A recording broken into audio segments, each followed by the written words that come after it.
بیت المقدس نبی کریم صلی اللہ علیہ وسلم کی جب آمد ہوئی، ایک روایت میں ہے کہ حضور انور صلی اللہ علیہ وسلم بیت المقدس میں باب یمانی سے داخل ہوئے، پھر مسجد کے پاس آئے اور وہاں اپنی سواری باندھ دی۔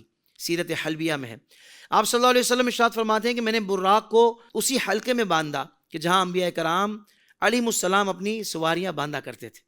پھر مسجد میں داخل ہوا اور 2 رکعتیں پڑھی، پھر باہر نکلا تو بخاری شریف کی روایت کے مطابق یہاں آپ کے پاس دودھ شراب کے 2 پیالے لائے گئے، آپ نے انہیں ملاحظہ فرمایا اور پھر دودھ کا پیالہ قبول فرما لیا، اور اس پر حضرت جبرائیل علیہ السلام کہنے لگے، یعنی تمام تعریفیں اللہ عز و جل کے لیے ہے جس نے آپ صلی اللہ علیہ وسلم کی فطرت کی جانب رہنمائی فرمائی۔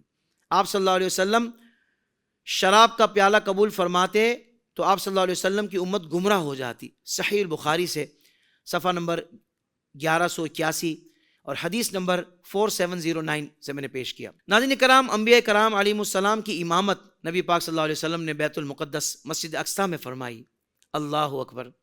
یعنی پیارا صلی اللہ علیہ وسلم جب بیت المقدس میں تشریف لائے تو انبیاء کرام علیہ السلام جمع تھے۔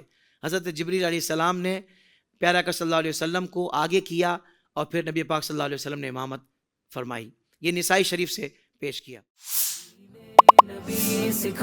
زندگی کے تمام شعبوں میں دینی رہنمائی حاصل کرنے اور آخرت کو بہتر کرنے کے لیے ہمارے YouTube channel Islamic digital studio کو سبسکرائب کر لیں اور بیل آئیکن بھی پریس کر لیں۔ قرآن سے بھی ملاتا ہے ہمارا